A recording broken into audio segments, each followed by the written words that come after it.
घर को आके मैं ऐसा बैठा था, मेरे बेरोजगार दोस्त आके शीशा मारेंगे बोल के। आज अपने सुबह की शुरुआत हुई वही सुबह के 3 बजे। फिर मैं जाके फ्रेश हो गया। दबा के भूख लग रही थी तो मैं स्विगी से फ्राइड राइस ऑर्डर कर लिया। ऑर्डर आते कि खाना खत्म कर लेके रेडी होके 4-5 फोटोज मार लेके निकल गया मैं शिजुका को लेके। रास्ते में एक बात तो अच्छे से समझ में आ गई कि लोगों के बदलते लहजे और चेहरों से ज्यादा खूबसूरत तो अपने ये हैदराबाद के रोडा है। क्या बात है सर, क्या बात है सर, क्या बात, ये बात है।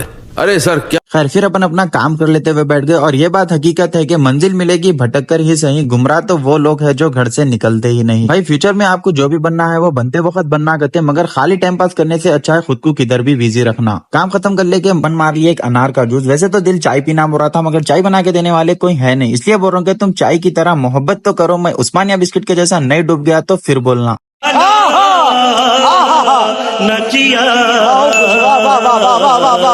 खैर फिर अपन निकल गए शिजुका को लेके मौसम के मजे लेने अपने भाई के साथ। रास्ते में पूरा अंधेरा था, तो ये अंधेरे से तो अपना पुराना रिश्ता है। कई रात गुजारी है मैंने इन अंधेरों में, तुम थोड़ा सा नूर लाओगे क्या? मेरे तकिए गीले हैं आंसुओं से, मुझे अपनी गोद में सर रखकर सुलाओगे क्या? सुना है बाग है तुम्हारे आंगन में, मेरे ला हासिल बचपन को वो झूलों में खेल दिखाओगे क्या?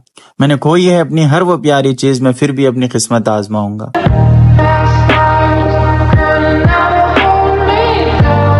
निकले थे बस ऐसे ही टाइम पास करने के वास्ते, मगर रास्ते में प्लान हुआ कि कुछ ढाबा स्टाइल ट्राई करेंगे बोल के। तो हम लोग जा रहे शादनगर। ये रोड से अपन जब भी अपने घर के बड़ों के साथ निकलते तो वो लोग ये बात कैसा भी बोलते कि एक टाइम था जब 8,000-10,000 रुपए में प्लॉट ले लो बोल तो नहीं लिए थे, आज 8 लाख 10 लाख रुपए हो गया। डीएसओ वाले आखिरी सुकून में है।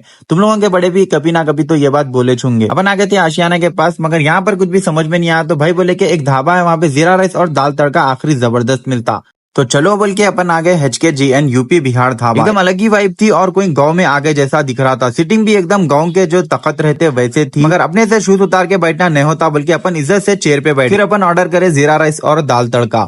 अच्छी बात यह है कि ये लोग जब का जब रेडी कर रहे, मगर थोड़ा बहुत सब्र करना पड़ता। वैसे भी अपने अंदर सब्र इस कदर है कि कुछ भी बुरा भी हो जाए तो अब बुरा नहीं लगता।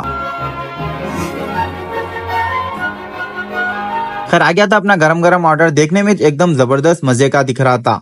अब सबर नहीं होता बल्कि अपन शुरू हो गए। अल्हम्दुलिल्लाह अल्लाह तक खा लेने के बाद अल्लाह का शुक्र अदा कर लेके अपन निकल गए घर की तरफ। आते टाइम चाय मारेंगे बोले तो सब बंद हो गया था। लाइट मार के निकल गए। रास्ते में भाई को ड्रॉप कर दे के मैं आ गया मेरे घर को। घर को आके ऐसा बैठा था, मेरे बेरोजगार दोस्त आ गए शीशा मारेंगे बोल के। अब लोगों को नहीं बोल के भी नहीं बोल सकते, कई को बोले तो मेरे को खुद ही दिल बोल रहा था शीशा मारना। हर ग्रुप में एक ऐसा बंदा रहता जो हुक्के की चिल्लम जबरदस्त बनाता। अपने को खाली मारना आता, वो सब करना अपने से नहीं होता। शीशा मारते टाइम दोस्त बोला मामा एक लाइन सुनाओ यारो मोहब्बत के ऊपर। तो मैं बोला सुनो यारो तुम्हारे से बढ़ के है क्या बोल के। तो लाइन कुछ यूं है कि बैठे हैं चैन से कहीं जाना तो है नहीं, हम बेघरों का कोई ठिकाना तो है नहीं, और तुम भी हो उस बीते हुए वक्त की तरह, बस याद आना है आना तो है नहीं।